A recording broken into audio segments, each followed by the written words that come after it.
अज्ञानतिमिरन्धस्य ज्ञानाञ्जनशलाकया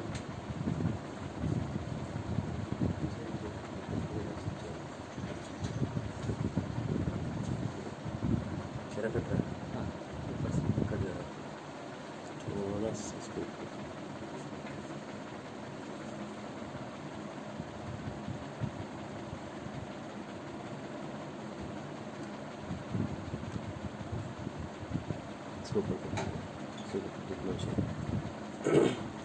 ओम अज्ञानतिमिरन्धस्य ज्ञानाञ्जनशलाकया चक्षुरुन्मिलितं येन तस्मै श्रीगुरुवे नमः। नमो विष्णुपदाय कृष्णपृष्ठाय भूतले श्रीमते भक्तिवेदांत स्वामी नामे। नमस्ते सरस्वती देवी गौरवाणी पूजान्य निर्विशेष शून्यवादी पाश्चात्यस्ताग्नि। जय श्री कृष्ण चैतन्य प्रभु नित्यानंद श्री अद्वैत गदाधर शिवासरि गौरभक्तवृंद। Hare Krishna Krishna Krishna Hare Hare, Hare Rama Rama Rama Hare Hare. Welcome to the session of doubts clarification from Ramayana. आप सबका हार्दिक स्वागत करते हैं इस भागवत के संदर्भ में। आप बोलेंगे रामायण कहाँ से भागवत में आया, तो भागवत से दिखाते हैं।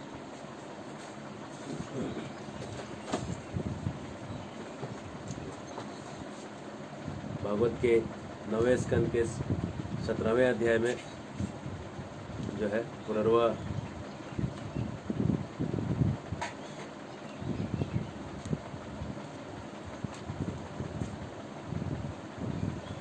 9वें स्कंद के 11वें अध्याय में रामायण के ऊपर चर्चा होता है। ज़्यादा श्लोक नहीं है, कुछ ही श्लोकों में उन्होंने ख़त्म कर दिया है।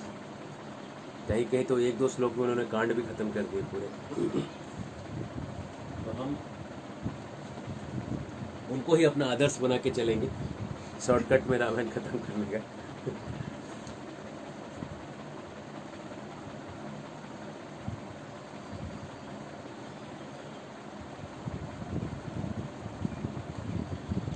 जितने शंकाएं हैं रामायण और रामायण के आसपास से, वो सब आज निकाल देंगे।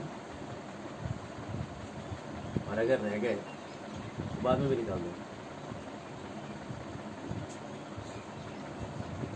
हरे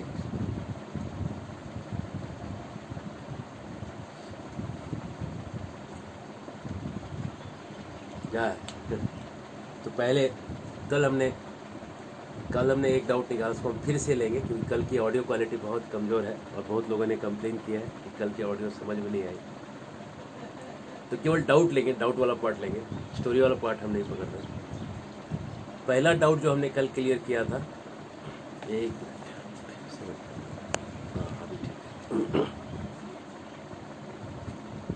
हरे कृष्ण। शायद चेक करो आपके मोबाइल आवाज़ कैसा है, ऑडियो क्वालिटी। पहला डाउट जो हमने कल क्लियर किया था वो था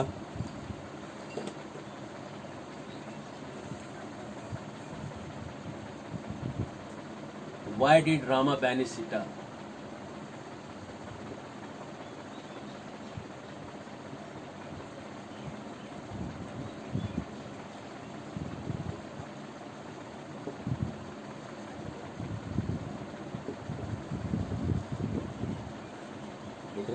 कहाँ तक है?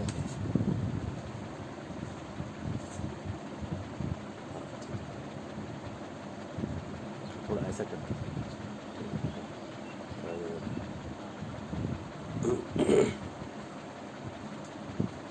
भगवान राम ने सीता को क्यों छोड़ा, ये पहला डाउट है सब रामायण से। और वो भी कब? गर्भिणी सीता को छोड़ा हुआ। अरे बहुत बहुत बड़ा जुल्म।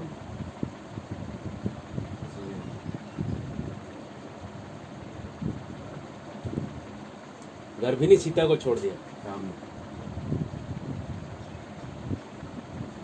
आंसर सुनिए। राम को एक खबर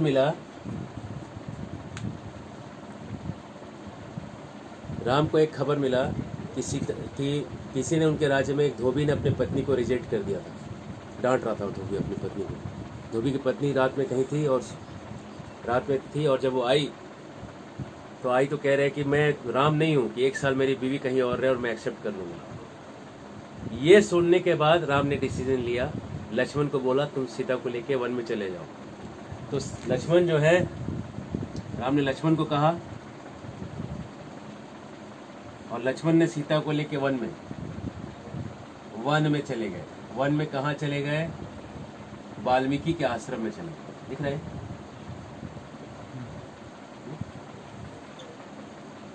ठीक है ना?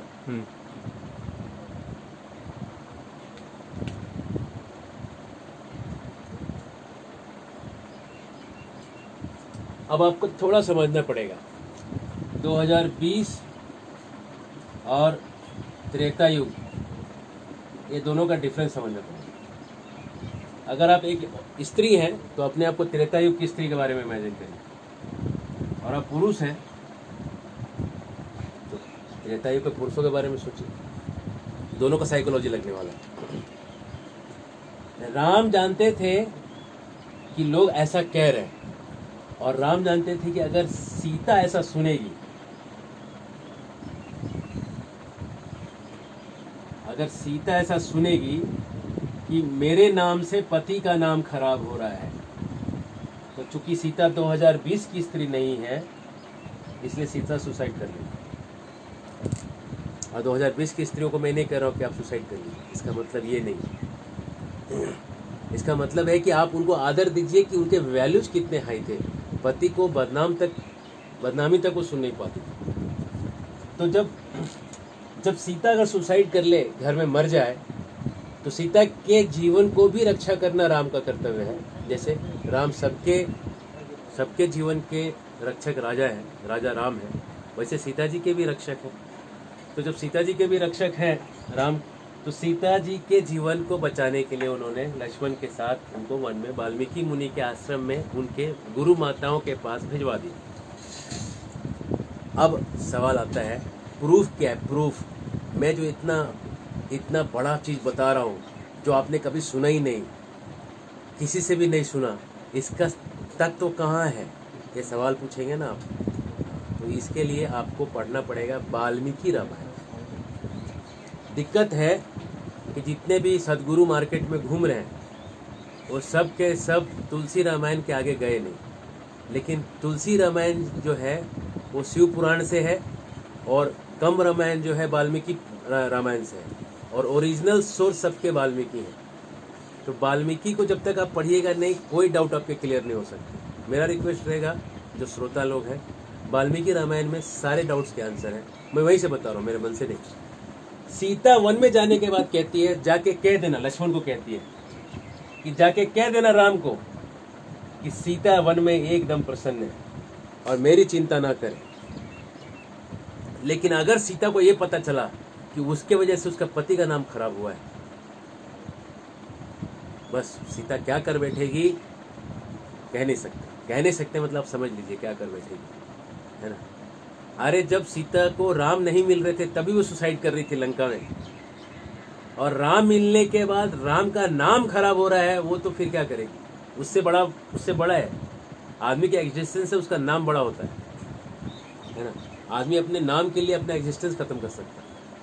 तो ये सीता जो है अपने पति के नाम को बरकरार रखने के लिए, मेंटेन रखने के लिए, अब सीधा वन में इतना प्रसन्नता से वो चली गई, और कहने जाके कहो मैं बहुत खुश हूँ, कह देना जाके मेरे लिए चिंता ना करें, मेरे लिए उनका जो नाम का जो बदनामी है वो मेरे असह्य है, मैं सहन नहीं कर सकती। तो ये त्रेता युगी स्त्री है, इसलिए राम जानते थे कि सीता जो है यहाँ रह नहीं सकेगी, उसके लिए सहन नहीं हो पाएगा मेरा बदनामी, इसलिए सीता को भेज दो। और बाकी जो सदगुरु लोग जो बोल रहे हैं आंसर अलग अलग, वो लोग रामायण पढ़ें, मेरा ये रिक्वेस्ट है। और हिंदुओं को गुमराह ना करें कुछ बतंगड़ आंसर करके, और जिससे कि हिंदुओं को फेथ हिल जाए। IIM अहमदाबाद में लेक्चर दे रहे हैं साउथ के सदगुरु जी, और लेक्चर दे के कह रहे हैं कि इधर उधर की बात कर रहे हैं, ये आंसर नहीं कर रहे, है ना। ऐसे कमजोर आंसर्स को खोज के लाके हिंदुओं को कमजोर करने की बहुत बड़ी साजिश है शास्त्रों से। और बात का बतंगड़, जैसे मैं आपको दूसरा उदाहरण दिखाता हूँ, बात का बतंगड़ आंसर। बात का बतंगड़ मतलब एक बिहारी फ्रेज है जो आपको थोड़ा थोड़ा मेरे साथ सीखना ही पड़ेगा। मतलब बात का बतंगड़ जिसको आप साइंस की भाषा में कहते हैं टेंजेंशियली ऑफ, गोइंग टेंडेंशियली ऑफ, इसको आप कहते हैं।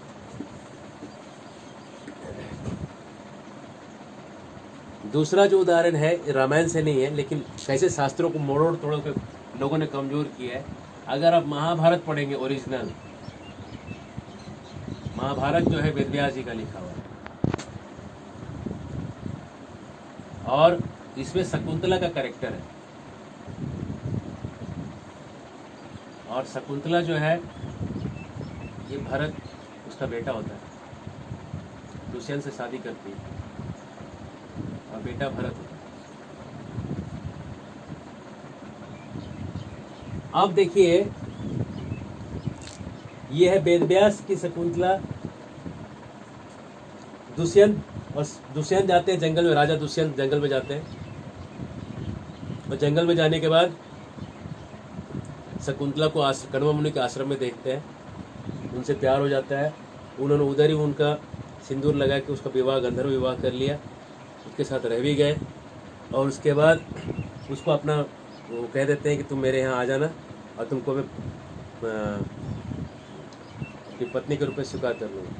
ये कह के अपने राज्य चले जाते। शकुंतला जो है वो कण्व मुनि के आने के बाद उसने सब कुछ बताया, ऐसा ऐसा हुआ आपके पर में। तो कण्व मुनि ने एकदम कहा, एकदम सही कहा, एकदम तुमने सही किया है, तुमने कुछ गलत नहीं किया। ये शास्त्र है, स्त्रियों को कितना फ्रीडम था, ये शास्त्र है ना। ये ओरिजिनल हम बता रहे हैं, ओरिजिनल। अब उसके बाद भरत पैदा हुआ लड़का, इसको लेके शकुंतला जो है गई है दुष्यंत के यहाँ, और दुष्यंत ने बोला तुम कौन हो, मैं जानता नहीं। शकुंतला कहती है भरत को सबके सामने कहती है कि अगर ये आपका पुत्र नहीं है तो इतना तेज कैसे है इसके अंदर। और उसके बाद शकुंतला कहती है कि मैं यहाँ पे ये दिखाने नहीं आई, मैं आपसे मांगने नहीं आई हूँ, गिड़गिड़ाने नहीं आई हूँ। याद रखिए, मेरे जो माँ थे ना, मेरी माँ अप्सरा थी, और मैं देवलोकों में जा सकती हूँ, आप तो देवलोक में जा भी नहीं सकते। लेकिन एक स्त्री का धर्म है कि पति के सामने ऐसे रहे, इसलिए मैं ऐसे हूं, नहीं तो आपको तो मैं ऐसे उड़ा दूंगी 2 मिनट में। ये वेदव्यास की शकुंतला है, कितनी स्ट्रांग है। देखिए, स्ट्रांग है फिर भी पति को मान रही है। बोले कि अरे आप तो एक इंसान हो, जमीन पे चलते हो, मैं अप्सरा के बेटू, देवलोक में जा सकती हूँ, क्या कर दूंगी आपको 2 मिनट में, आपका सब पूरा ये गिरा दूंगी जितना बिल्डिंग है, 2 मिनट नहीं लगेगा, है ना। लेकिन मैंने अपने दिल से आपको चाहा है और दिल से आपको पति मानती हूँ, इसलिए पत्नी के धर्म को मैं क्रॉस नहीं करती। उसके बाद कहती है कि अगर मैंने सच कहा है, सारे लोग अगर साक्षी दे रहे हैं, तो देवता लोग चुप ना रहे, नहीं तो शकुंतला यहां से चली जाएगी और बच्चे को खुद पालेगी। शकुंतला कोई असहाय कैरेक्टर नहीं है वेदव्यास। शकुंतला एक सशक्त लड़की है जो ऐसे भी रह सकती थी, लेकिन फिर भी उसको पता था कि वर्णाश्रम धर्म की मर्यादा साथ रहने में ज़्यादा खुश है। बच्चे का परवरिश एक हमने जिम्मेदारी लिया है, मेरा बच्चा है, उनका बच्चा है, और इसलिए वो आई थी वहाँ पे। और जैसे उसने ये कहा कि अब अगर कोई मुझे साथ नहीं देता तो मैं जाती हूँ, तभी आकाशवाणी होती है, और आकाशवाणी में आवाज़ आता है कि ये शकुंतला का जो बच्चा है तेरा है भरत। और भरत कहते हैं ये शकुंतला का जो बच्चा तेरा है दुष्यंत, और दुष्यंत कहते हैं सुनो देवी, ये मुझे पता था कि तुम वही हो। मैंने परीक्षा इसलिए लिया कि मैं भी तो फंसा हूं ना, मैं तुमको सीधा रख लूंगा तो कोई भी कल करेगा कि अरे किसी जंगल की लड़की का बेटा को उसने राजा बना दिया। तेरे को रखने में कोई दिक्कत नहीं, लेकिन तेरे बेटे को कल राजा बनाना है तो ये प्रूफ करना पड़ेगा कि मेरा बेटा है ना। और तुमने जो प्रूफ दिया तुम्हारे साइड से और ऊपर से जो प्रूफ आया, अब तो मुझे कोई नहीं ना, तो मुझे क्षमा कर दो। और इस तरह से शकुंतला और दुष्यंत का फिर से मिलन होता है। ये वेदव्यास की शकुंतला है। अब आप कालिदास की शकुंतला पढ़ लीजिए।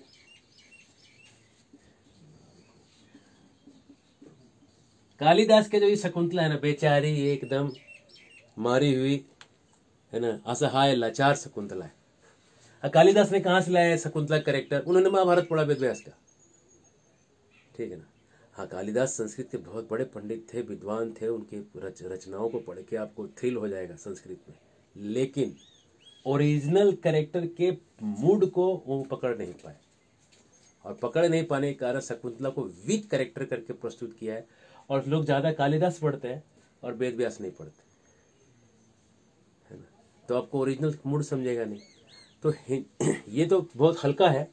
अब आजकल क्या हो गया है, ये बहुत सारे बाबा लोग घूम रहे हैं दाढ़ी बढ़ा के, लंबा दाढ़ी बढ़ा के, कोई सदगुरु के नाम से, है ना, कोई बापू के नाम से, अलग अलग लोग घूम रहे हैं। और ये क्या कर रहे हैं पता है, इन्होंने खुद शास्त्र नहीं पढ़ा है। मैं आपको चैलेंज करके कहता हूँ, इन्होंने कोई शास्त्र ढंग से नहीं पढ़ा हुआ है।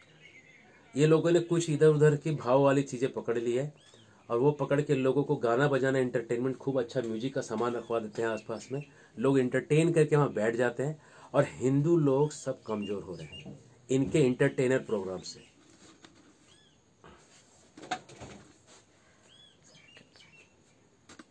नहीं, क्लैरिटी देखो, क्लैरिटी कम नहीं होना चाहिए। आप नहीं चाहिए तो इसको ऊपर करो, हाँ इसको ऊपर करो ना, हाँ नहीं आगे करो वापस, हाइट बढ़ा, इसको हाइट बढ़ा, हाइट कम किया ना, नहीं हम बोर्ड के ये नीचे क्लैरिटी चाहिए। नीचे वाला दिख नहीं रहा था। हाँ? नीचे जो आपने लिखा था हाँ तो नीचे छोड़ दो ना, बताओ ना मेरे को, नीचे नहीं लिखूंगा। तो सॉरी फॉर इंटरप्शन, थोड़ा सा टेक्निकल आगे पीछे सेटअप हो रहा है इसकी वजह से। तो मैं कह रहा था कि शकुंतला का कैरेक्टर वैसे ही आज के जो कथाकार लोग हैं, कथाकारों का भी कैरेक्टर ऐसा ही है, सबको कमजोर प्रस्तुत करके लोगों के अंदर जो छात्र भाव है, जो स्ट्रेंथ का जो ताकत है, वो स्ट्रेंथ आने नहीं देते। हिस्ट्री को तोड़ने मोड़ने वाले तो हिस्टोरियंस थे, प्रेजेंटर जो भागवत कथाकार लोग हैं सबसे बड़े दुश्मन है हिंदू समाज के। जितने भी कथाकार हैं वो वैलर देने के जगह सबको भाव में बहाते हैं, भाव भरने की जगह भाव दे देते हैं, भाव बहा देते हैं, भावनाओं में बह जाते हैं लोग, आंसू निकलते हैं रुमाल से पोंछ के। हाँ, वो भींगते हैं आंसू साल में एक बार जब कथा सुनते हैं। बाहर आने के बाद धर्म के लिए कुछ करने की किसी की इच्छा नहीं होती, है ना। ऐसा नहीं, ऐसी कथा सुनाओ ना जिसमें भागवत से सुन के लोग लगे यस, है ना, जहाँ पे भगवान ने जहाँ पे लोगों को मारा है, बाली को मारा है, मारने वाली कथा सुनो। नहीं ज्यादा तो पूरा रामायण में लड़ाई पे लड़ाई है। कुछ लोग ये भी कहते हैं गीता शांति का संदेश है। किधर शांति का संदेश है? अर्जुन को बोल रहे लड़ो मारो, अर्जुन ने लड़ाई किया, सीधा सीधा दिखता है, उधर किधर शांति का संदेश है ना। कोई शांति का संदेश नहीं गीता में। गीता पढ़ के आपको शांति लगेगा, लेकिन गीता में ये नहीं कहा कि लड़ाई मत करो, लड़ाई करने के लिए गीता कही गई थी।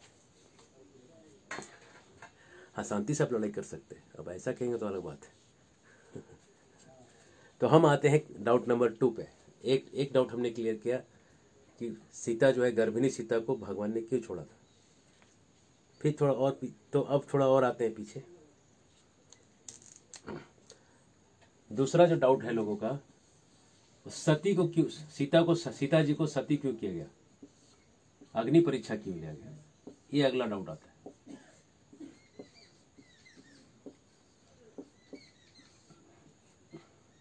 एक औरत के साथ कितना जुल्म हुआ रे बाप, साल भर बेचारी वहां भूखे प्यासे रही, उसको लोगों ने लाके आग में डाल दिया। ओहो, ह्यूमन राइट्स वाले चिल्लाते हैं, हिस्ट्री वाले चिल्लाते हैं, फॉरेन के जो हिस्टोरियंस हैं वो चिल्लाते हैं। मेरा रिक्वेस्ट है कि आप पहले अपना शास्त्र पढ़िए, और ये बेवकूफ़ कथाकार लोग अगर वो शास्त्र नहीं पढ़ रहे हैं, वाल्मीकि रामायण, तो आपको खुद ही पढ़ना पड़ेगा, है ना। हर एक व्यक्ति को ही पढ़ना पड़ेगा और पढ़ के देखना पड़ेगा कि ये लोग क्या बकवास कर रहे हैं, आपके धर्म शास्त्रों को क्या से क्या बना दिया, आपको पता ही नहीं चला, है ना। अग्नि परीक्षा क्यों हुआ, सो सुनिए। सीता जी जब नासिक में थी, दंड पर्णकुटी जो था गोदावरी के तट पे,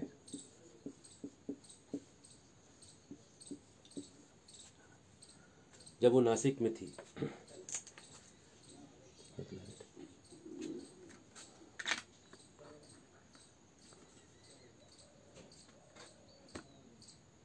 और ऐसा क्लैरिटी ठीक ना, जितना याद है, नहीं आ रहा, ठीक। जब सीता जी पर्णकुटी में रहती थी, तो पर्णकुटी में रहते समय राम और सीता का संवाद है। क्या संवाद है दोनों के बीच में? कह रहे हैं, राम कह रहे हैं कि कल रावण आने वाला है। हरे कृष्ण। पहले ही पता है, पेपर लीक हो गया। कल रावण आने वाला है। राम कह रहे सीता को कल रावण आने वाला है। सीता कहते हाँ तो शेड्यूल में है, हमारे शेड्यूल में है। ये पद्म पुराण में है स्टोरी। कुर्म पुराण, पद्म पुराण, ये अलग अलग जगह, दो जगह। आनंद रामायण में भी है ना। आनंद रामायण में वाल्मीकि का लिखा हुआ है, लेकिन पुराणों में है उसका सेक्शन। तो राम कहते हैं तो फिर तुम क्या करो, तुम यहाँ मत रहो, तुम चली जाओ उमा के पास, शिव के पास चले जाओ, शिव जी की पत्नी उमा के पास, दुर्गा जी के पास जाओ। तो सीता जी बोलती ठीक है। तो घर में उन्होंने क्या किया, वेदी लगाया, अग्नि प्रज्वलित किया, अग्नि प्रज्वलित कर दिया गया, है ना। ऐसा लगा दिया उन्होंने अग्नि, और अग्नि लगाने के बाद सीता जो है उस अग्नि में प्रवेश कर गई, और प्रवेश करके यहाँ इस अग्नि के माध्यम से उमा देवी के पास पहुंच गई। दिख रहा है? हाँ, ये तो नीचे चला गया। कहाँ तक दिख रहा है? यहाँ तक। हाँ, है ना, ठीक है ना। उमा के पास चली गई। थोड़ा नीचे कर सकते, नीचे ऊपर कर सकते वापस। ये उमा के पास चली गई। उमा के पास चल के 1 साल रही, और अग्नि में जब ये प्रवेश कर गई तो अग्नि से निकली सीता 2। अग्नि से निकल के जो आई वो सीता 2 थी, वो असली सीता नहीं थी। सीता 2 थी। अभी सीता 2 कौन थी ये बताते हैं आपको। और ये सीता 2 जो थी, ये सीता 2 चली गई रावण के साथ लंका। ये लंका चली गई सीता 2, जो ओरिजिनल सीता नहीं है, डुप्लीकेट सीता है।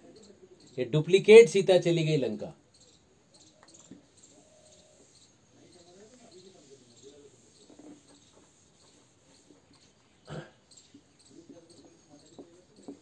ये सीता 2 चली गई लंका, और लंका में उसने बजा दिया हरि नाम का डंका। सीता 2 जो लंका चली गई, लंका जाके उसने क्या किया, जब पूरा लंका बर्बाद हो गया तो सीता 2 जो है वापस बाहर निकली। अब ये सीता 2 है, कौन जानता है? ये राम जानते हैं। तो राम ने कहा कि इसका अग्नि परीक्षा, राम ने ये नहीं कहा अग्नि परीक्षा हो, राम ने कहा मैंने तुमको बाहर लाने का काम तक कर दिया, मेरा पति का जो धर्म था मैंने कर दिया, तुमको बचाने का बचा लिया। अब तुम यहाँ जिसको चाहे पति स्वीकार कर लो, सुग्रीव को, विभीषण को, जिसको भी तुम चाहो तुम अपने पति के रूप में स्वीकार कर सकते हो। इतना फ्रीडम कौन देगा? आज भी किसी स्त्री को ऐसा बोला तो खराब लगेगा। 2020 की स्त्रियों को भी खराब लग रहा होगा सुन के। ऐसा कोई फ्रीडम देता है क्या पति को, पति चुनने का वापस? तो अब त्रेता युगी स्त्री को कितना खराब लगेगा ऐसा फ्रीडम सुनने के बाद? मर जाने का मन करेगा। तो सीता कहती है, अब राम कुछ नहीं कहते हैं, सीता कहती है लक्ष्मण अग्नि जलाओ, मैं प्रवेश कर जाऊंगी। किसका आदेश है? सीता का। राम का है कि सीता का? सीता का आदेश है। ये सीता का आदेश है कि अग्नि जलाया जाए, और सीता के आदेश के अनुसार अग्नि लगाया है, और सीता वहां अग्नि में प्रवेश कर गई। और लक्ष्मण उस समय बोलते हैं आगे से छोटा भाई कभी नहीं बनूंगा, आदेश सुनना पड़ता है, बड़ा भाई बन के आऊंगा, बलराम बन के। और जब वो सीता अग्नि में प्रवेश करती है,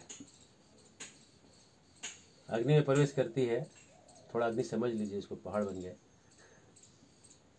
तो अग्नि से सीता 2 अंदर और सीता 1 बाहर, 2 अंदर और 1 बाहर।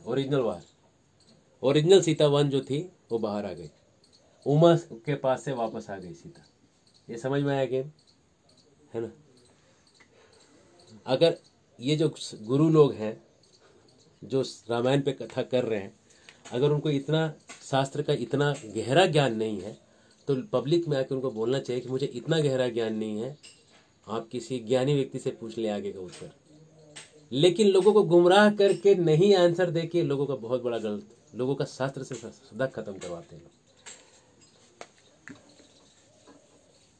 अब आप बोलेंगे सीता 2 कहां से आ गई? तो ये थी पहले जन्म में Vedvati.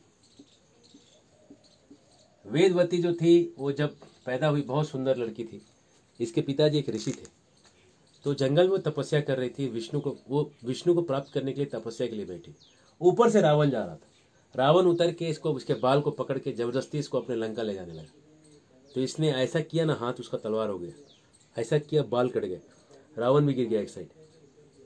Law of conservation of momentum है ना, जब कोई खींच रहा है आपको और आप काट दीजिएगा तो गिरेगा ना उधर जाके, मोमेंटम कंजर्व रहेगा। तो वेदवती ने फिर बोला कि मैं अगले जन्म में फिर आऊंगी और तुम्हारे कुल का नाश करूंगी। तो अगले जन्म में वेदवती जो है ये सीता 2 बन के आती है और आग से निकलती है, लंका जाती है, रावण का नाश करती है, वापस आग में जाती है। और उसके अगले जन्म में ये वेदवती, हाँ नहीं, पद्मावती के नाम से पैदा होती है और इसका विवाह होता है श्रीनिवास से। श्रीनिवास जिसको आप कहते हैं बालाजी, वेंकट रमणा गोविंद गोविंद। तो तीसरे जन्म में वेदवती पद्मावती बन के श्रीनिवास से शादी करती है। हरे कृष्ण, तपस्या बहुत किया उसने। तो अगर आपको ये लग रहा है कि अग्नि परीक्षा क्यों हुआ था, तो अग्नि परीक्षा इसलिए हुआ था कि सीता 2 और सीता 1 को एक्सचेंज करना था। हरे कृष्ण, ये 2 डाउट क्लियर हो गए। हरे कृष्ण, मिटाएं, हरि बोल। हरे कृष्ण कृष्ण कृष्ण हरे हरे, हरे राम राम राम हरे हरे। अब आते हैं वापस बालकांड में।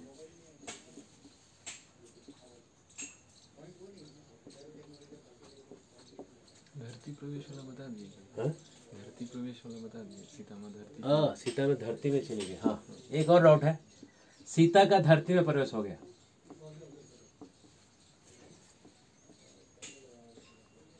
सीता धरती में चली गई, बहुत बढ़िया, चली गई। ओहो, फिर राम कैसे रहे? तो इसका मतलब है आपको वाल्मीकि जी के और रामायण में पढ़ने, आनंद रामायण में इसका उत्तर है, पूरा बड़ा रामायण आनंद रामायण। और कह रहा है कि जब राम ने धरती को आदेश दिया, धरती ने सीता को वापस किया, क्योंकि उत्तरकांड ज्यादा नहीं है वाल्मीकि में। उत्तरकांड पढ़ने के लिए आनंद रामायण पढ़ना पड़ेगा। सीता आने के बाद सीता ने भरत के बच्चों का शादी करवाया, सीता ने लक्ष्मण के बच्चों का शादी करवाया और सीता पूरे 12,000 वर्ष तक साथ रही। मतलब जो भी उसका शादी होने के बाद जो जितना डिफरेंस है, 11,900 साल, जो 950 साल जितना है, उतने साल सीता जी साथ रही हैं राम के, और राम के साथ ही वैकुंठ गमन की। इसलिए आप रोइएगा नहीं कि सीता जी नहीं थी। सीता जी एक्चुअल में पूरे लीला में राम के साथ थी। आनंद रामायण पढ़ लें। हरे कृष्ण। और कोई प्रश्न है तो आप पूछते रहिएगा और हम आपको उत्तर देते रहेंगे। प्रश्न तो कभी ख़त्म नहीं होंगे और उत्तर भी ख़त्म नहीं होंगे। और एक डाउट है, हाँ एक डाउट है कॉस्मोलॉजी से भक्तों का, उसलिए वो डाउट को क्लियर करेंगे। ये है मेरू पर्वत। मेरू पर्वत के ऊपर में ब्रह्मा जी का रहने का स्थान है, इंद्र के रहने का स्थान है, ऐसे 4 देवताओं के रहने का स्थान है। और कहते हैं कि ऊपर में सत्यलोक है।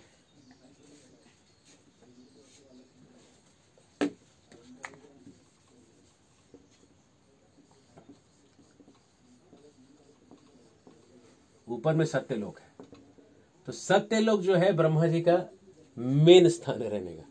लेकिन ब्रह्मा जी चूंकि ब्रह्मांड के सबसे बड़े इंजीनियर हैं और पहले हैं, इसलिए ब्रह्मा जी कहीं भी रह सकते हैं। ब्रह्मा जी को रहने का कोई जगह की कमी, इसलिए मेरू के ऊपर भी उनका एक नगर है। 1/4 ऑफ मेरू जो है ब्रह्मा जी का स्थान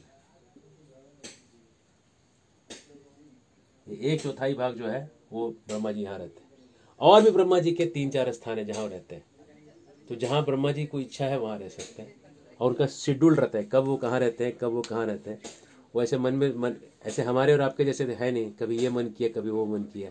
ब्रह्मा जी बहुत रेगुलेटेड व्यक्ति हैं और जब उनका शेड्यूल है वो सब लिख के दिया हुआ रहता है। ब्रह्मा जी अगर एक झपकी लगा देंगे तो यहाँ पे बाढ़ आ जाएगा, इसलिए झपकी भी नहीं मार सकते ये ब्रह्मा जी। तो सत्यलोक मेन जगह रहने का मेरू के ऊपर भी रहते हैं। ठीक है, अगला सवाल है मेरू दिखता क्यों नहीं, इतना बड़ा पर्वत जो है सोने का दिखता क्यों नहीं। ये है मेरू, ये है जम्बूद्वीप, ये लवण समुद्र है। जम्बूद्वीप ऐसा नहीं, फ्लैट है। ये जम्बूद्वीप है। जम्बूद्वीप के यहाँ पे है 10,000 योजन ऊंचा हिमालय पर्वत। ये हिमालय अलग है, वो हिमालय अलग है। और इसके दक्षिण में यहाँ पे धरती है। तो पहला तो जो एंगल है ना, ये धरती की ऊंचाई कितनी है, 0.93 सा है ना। ये एंगल से ये जो है, यहाँ से अगर आप यहाँ आप कहीं हैं तो आपका ये एंगल इतना निकल जाएगा, तो आपको मेरू दिखेगा नहीं, है ना। ऐसा विद्वानों का मत है, दानवीर महाराज का मत है कि ये एंगल जो है, ये एंगल की वजह से ये आपको मेरू नहीं दिखता। तो आप अब आपका दूसरा सवाल आएगा, तो ये हिमालय दिखना चाहिए। हाँ, ये सवाल का हम उत्तर देंगे आपको। आइए दूसरे कंट्रोवर्सी में घुसिए। ये अपना हिमालय मान लीजिए, इसका ऊंचाई है 1 योजन बराबर 8 मील शास्त्रों के हिसाब से। ये जो दूसरे हिमालय की हम बात कर रहे हैं वो है 10,000 योजन 80,000 मील इसकी हाइट है। और ये जो है यहाँ धरती पे नहीं है, ये वाला हिमालय।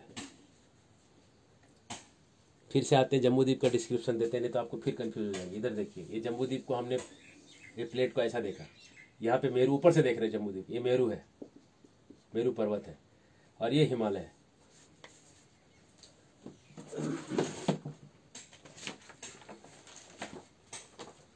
दिख रहे हैं? यह है हिमालय, इसका दूसरा पर्वत है, इसका नाम है हेमकूट। हेमकूट। फिर एक और तीसरा पर्वत है, इसका नाम है निषाद। फिर इधर से पहला है श्रृंगवान, फिर दूसरा पर्वत है हिरण्मय, श्वेत। दूसरा पर्वत है श्वेत।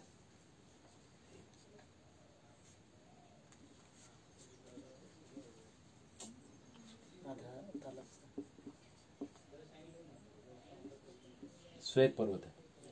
और तीसरा है नील। उसके बाद फिर इधर भी 3 है,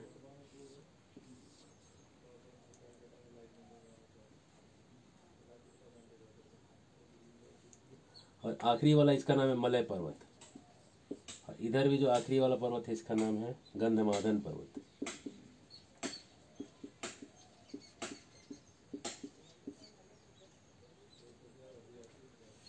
तो अब ये जो हिमालय है, इस हिमालय की ऊंचाई है 10,000 योजन, 80,000 मील ऊंचाई है इस हिमालय की। और आपको मेरू देखना है यहाँ, तो एंगल यहाँ आपका ये जो है हिमालय के नीचे, ये 9 भागों में बटा हुआ सबसे दक्षिण वाला भाग है। ये धरती यहाँ चिपकी हुई है, धरती घूम नहीं रही है, हमने पहले बताया, ये धरती है। तो धरती से आपका ये जो हिमालय है, इस एंगल को ही आप क्रॉस नहीं करते हैं, मेरू आपको दिखेगा नहीं। अब आपको ये हिमालय क्यों नहीं दिखता, सो बता रहे।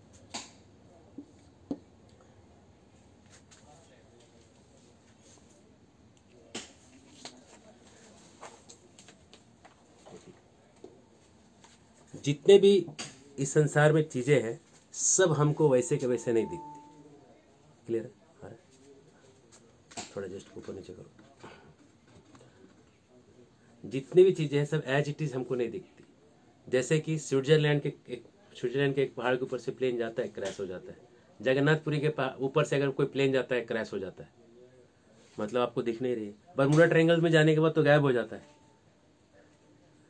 तो क्रैश क्यों हो रहा है? जगन्नाथपुरी वहां पे नील पर्वत है, नील शिखरे कहते हैं। नील मतलब जो नील माउंटेन है, वो जो हाँ नीलाचल जो माउंटेन है, वो पर्वत के ऊपर जगन्नाथ जी बैठे हैं। तो उसका जो एक्चुअल डायमेंशन बहुत बड़ा है शास्त्रों में। अगर उसके ऊपर से आप क्रॉस करते हो, आप टकरा जाते हो, आपका कहीं ना कहीं आपका फॉल्ट हो जाता है ना। ट्राई मत करिए। जो पहले के लोगों का हिस्ट्री पढ़ लीजिए, बहुत लोग मर गए, तो आप उसमें मरने की तैयारी को आप ऐसे एम्प्टी प्लेन छोड़ के देख सकते हैं, वो खत्म हो जाएगा, क्रैश हो जाता है। हिमालय के ऊपर से भी कभी प्लेन क्रॉस नहीं होता, क्योंकि वहां भी प्लेन क्रैश हो जाता है, इसलिए वो रूट में नहीं है फ्लाइट्स के, है ना। ऐसे बहुत सारे रूट्स होते हैं जो कि बैंड रूट्स होते हैं, और ये सब चलाने वालों को मालूम होता है कि ये बैंड रूट्स है। वो क्या है वो सब मिस्ट्रीज कह के सब छोड़ देते हैं। तो जो आपको ये हिमालय दिखना है 10,000 योजन का, ये आपके आंख से नहीं दिख रहा है, बस इतना ही दिक्कत है। ये जो आपको विजन को ब्लॉक कर रहा है वो आपकी आंख से दिख नहीं रहा है, वो आपको दिख नहीं रहा है, क्योंकि वो समहाउ आपके एसेस में हर चीज नहीं है। आपको ये मानना पड़ेगा, संसार में हर चीज इंसान के कंट्रोल में नहीं है। बरमुडा ट्रायंगल को लोग नहीं समझ पाए अभी तक, है ना। हिमालय के ऊपर आने जाने में क्या क्या चीजें होती है वो हमको समझ में नहीं आया। मानसरोवर के आसपास क्या होता है वो पता नहीं चलता। कैलाश में क्या चीजें चल रही है, बड़े आपको कोई ये जितने भी भारत के तीर्थ स्थान है, उसमें हम कुछ और कहना चाह रहे थे। हम कहना चाह रहे जितने भी भारत के कथाकार लोग हैं, वो कभी ये कथा में नहीं बताएंगे कि अभी प्रेजेंट में क्या मिरेकल्स हो रहे हैं, कहाँ कहाँ। वो पास्ट के कुछ मिरेकल्स बताएंगे, जिससे लोगों को और डाउट बढ़ेगा कि कब हुआ था, क्या हुआ था। आज की मिरेकल सुनिए, चले जाइए पाना नरसिम्हा, आंध्रा में पाना नरसिम्हा स्वामी, गूगल कर लीजिएगा। यहाँ विशाखापट्टनम से 15 किलोमीटर, एकदम लोकेशन के साथ बताओ। वहां जब आप पानी पिलाइएगा भगवान को, तो आधा पीने के बाद उनको डकार आता है। गिलास का पानी पिलाइएगा, पाना पिलाइएगा, तो एक आधा गिलास पाना पी के नरसिंहदेव गड़गड़ गड़गड़ गड़गड़ आवाज करेंगे। और बड़ा जग लेके जाइएगा तो आधा जग पीने के बाद वो गड़गड़ आवाज आता है। और पूरे दुनिया के लोग चकराते हैं कि ऐसा कैसे है। अरे भगवान है, समझ जाते तू कितना लेके आया है। मिस्टिक है ना, यही तो मिस्टिक है, यही तो उसका वो राज है ना। मैसूर के पास एक कृष्णा का मंदिर है, वहां का पानी बर्फ के जैसा ठंडा गिरता है, क्योंकि मैसूर में बर्फ के जैसा ठंडा होने का कोई पॉइंट नहीं है ना। तो ये इसको आप मिस्टिक कह सकते हैं ना। ये भगवान का पर्टिकुलर मूड है, वहां पे वैसा मूड है। वो आज वो भगवान करके दिखा रहे हैं कि आज भी वो चीज हो रही है वो जगह में। अरे ऐसे ऐसे हो रही है, तुम्हारे समझ से बाहर है वो, ठीक है, लेकिन हो तो रही है। और सब चीजें तो तुमको दिख नहीं रही है ना। तो जो भी ये जो मिरेकल्स हो रहे हैं, जो ये आपको मिरेकल नहीं है, आपको जो पता नहीं है उसको आप मिरेकल कह रहे हो। शास्त्र में तो सब कुछ एक्सप्लेन्ड है ना। आपके बरमुडा ट्रायंगल, यस वो भी एक्सप्लेन्ड है, ठीक है। आप आइए कभी विद्यालय में आइए, हमसे भी बड़े बड़े आचार्य लोग हैं जो इसको एक्सप्लेन करते हैं। हम बस आपको बस ओवरव्यू मार के निकाल रहे हैं, हम भागवत से निकाल रहे हैं। भागवत से ज़्यादा किसी और पुराण में उतरना है तो अलग उस सब्जेक्ट के अंदर प्रवेश करना पड़ेगा। लेकिन नीचे के लोकों में जाने के लिए, मोटा मोटी 1-2 लाइन में आंसर, नीचे के लोकों में जाने के लिए कुछ कुछ पार्ट्स, कुछ कुछ एंगल है जहाँ जहाँ से जाया जा सकता है। और उन एंगल्स में ये सब जगह है जो बहुत मिस्टिकल, जो जितने जगह है ना, वहां से आप ऊपर से नीचे जा सकते हो। जैसे कि एक है नैमिषारण्य में जो चक्र तीर्थ है, उसके बीच के पानी में जो है, उसका बीच का पानी सीधा रसातल पाताल से डायरेक्ट कनेक्टेड और गौरवोदक सागर से कनेक्टेड है। उसमें कोई जब मारेगा तो सीधा विष्णु जी के नाभि में पहुंच जाएगा। उसके बाद उसका मुक्ति तो हो जाएगा, लेकिन अब वो जिंदा बचेगा नहीं बचेगा उसका हम गारंटी नहीं दे रहे। वो आएगा कि नहीं वो पता नहीं, जिंदा तो कहीं ना कहीं आत्मा मरेगा नहीं कहीं भी। तो इसका मतलब ये सब अब जाके नापो। चक्र तीर्थ को अंग्रेजों ने तो नापा था, वो नाप नहीं पाए। तो जब नाप नहीं पाए, इसका मतलब तुम्हारे रेंज से बाहर की चीजें। 1-1.5 किलोमीटर के जाने के बाद आदमी को डर लगता है भाई। बिना आदमी के बनाया हुआ कुआं अगर 1 किलोमीटर से ज्यादा अंदर जा रहा है तो डर लगेगा ना किसी को भी। गोताखोर भी उतरेगा तो 400-500 फीट के बाद दम तोड़ देगा, बोलेगा कुछ फंस गया अंदर, कहीं उतरते उतरते कहीं रास्ता गड़बड़ा गया, फिर रिटर्न नहीं आ सके। जान पे आदमी का, आखिरी में आदमी को जान प्यारी होती है ना। तो इसलिए, और नैमिषारण्य में चक्र तीर्थ के अलावा एक जगह जहां से हनुमान जी पाताल लोग गए थे। और बरमुडा ट्रायंगल के बारे में भी विद्वानों का कहना है कि हनुमान जी ने उसको यूज किया था पाताल लोकों में जाने के लिए। और ऐसे खाली भारत में नहीं, बहुत जगह है पूरे वर्ल्ड भर में जहाँ से आप ऊपर नीचे के लोगों को कनेक्शन है ना। तो बहुत सारे मिस्ट्रीज हैं।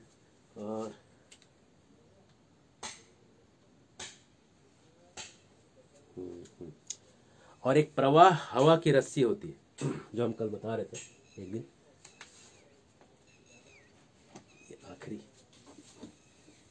हमारा बालकांड कल हम जरूर चालू कर देंगे, बालकांड के डाउट्स।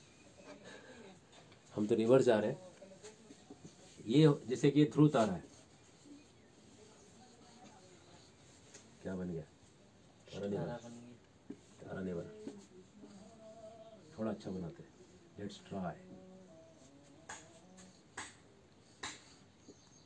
फुल बन गया। चलो अभी कुछ ज़्यादा नहीं कर सकते। ये ध्रुव तारा है, और जितने भी स्टार्स है बाकी के आकाश में, जितने भी स्टार्स दिख रहे हैं, ये सब के सब स्टार जो है, ये ज़्यादा अच्छा ही बन रहा है। फास्ट भी है और सिक्योर भी है। जितने भी स्टार आकाश में दिख रहे हैं, ये सब प्रवाह करके हवा की रस्सी से जुड़े हुए हैं, ध्रुव तारा से। और प्रवाह रस्सी से जुड़ के ये सारे के सारे जो है ना, ये घूम रहे हैं आकाश में, ये क्लॉकवाइज घूम रहे हैं सारे के सारे, है ना। ये सब के सब घूम रहे हैं, और ये सब जो घूम रहे हैं ना, ये सब के सब जो घूम रहे हैं आकाश में, इसको कहते हैं टाइम व्हील। इसको हमने वैदिक कॉस्मोलॉजी के 6 सीरीज में 6 लेक्चर्स में बताया। उसको वापस सुनिए अगर आप समझ में नहीं पा रहे तो आप उसको पूरा क्लियर करिए, नहीं तो वहाँ से डाउट करिए। और ये जो प्रवाह रस्सी है, इसी रस्सी को यूज करते हैं देवता लोग धरती पे आने के लिए। अगर उनको धरती पे आना है, नीचे के लोगों में जाना है, तो इसी रस्सी से उनका प्लेन नीचे उतरता है, और इसी रस्सी को देख के ऊपर उतर। अब हमें ये बताइए कि हमारे साइंस में तो ये रस्सी को वो कहीं देख ही नहीं पा रहे, तो ऊपर नीचे कैसे? जब इतने टेक्नोलॉजिकली एडवांस देवताओं को ये रस्सी लग रही है, यूज करना पड़ रहा है। हमारी तो कोई टेक्नोलॉजी की कोई भिसात नहीं है। इनके जो प्लेन्स हैं वो एयर लैंडिंग करती है, हवा में लैंड होते हैं। हवा में उनको लैंड होने के लिए, जैसे हेलीकॉप्टर को जमीन लगता है और हवाई जहाज को तो रनवे लगता है, इनके प्लेन्स हवा में कहीं भी लैंड होते हैं, स्पेस स्टेशन जैसे, और ग्रेविटेशन के अगेंस्ट खड़े हो सकते हैं, कहीं भी लैंड हो सकते हैं। उनका जीरो पोटेंशियल पे वो लैंड होते हैं हवा पे। वो उतना टेक्नोलॉजिकली एडवांस्ड है कि उनको रस्सी दिखती है, और वो रस्सी के सारे इधर से उधर जाते हैं। और कोई चीज़ अगर आपको नज़दीक भी दिख रही है, मान लो आप यहाँ धरती पे हैं और यहाँ से यहाँ का डिस्टेंस आपने नाप भी लिया, तभी भी ये डिस्टेंस को नहीं माना जाएगा, क्योंकि यहाँ पे प्रवाह अगर नहीं है तो ये माना जाएगा डिस्टेंस। जैसे कि एक 2 जगह का डिस्टेंस आपको गूगल दिखाता है, ये किलोमीटर है, लेकिन एयर डिस्टेंस कम मिलेगा आपको, क्योंकि एयर डिस्टेंस तो स्ट्रेट है ना, लेकिन वो थोड़ी ना रास्ता है जाने के लिए। रास्ता जिधर से जाने के लिए वो रास्ते को ना डिस्टेंस काउंट किया जाएगा। तो अर्थ से अगर इस स्टार का डिस्टेंस है तो ये डिस्टेंस का काउंट किया जाएगा। ये नहीं कि हवा से सीधा डायरेक्ट सीधा जो दिख रहा है डिस्टेंस का, ये मतलब बेवकूफ़ लोग जैसा हो गया कि मतलब सीधा देख लिया कितना डिस्टेंस है। वो डिस्टेंस प्रैक्टिकल नहीं है ना, प्रैक्टिकल डिस्टेंस ये वाला है। देवताओं को लग रहा है तो तुम्हारी क्या औकात है ना। तो ये है। और डाउट्स कल बालकांड से चालू करेंगे, बालकांड से आगे बढ़ेंगे रामायण में। जय श्री राम, जय Shri Prabhupada. Thank you very much.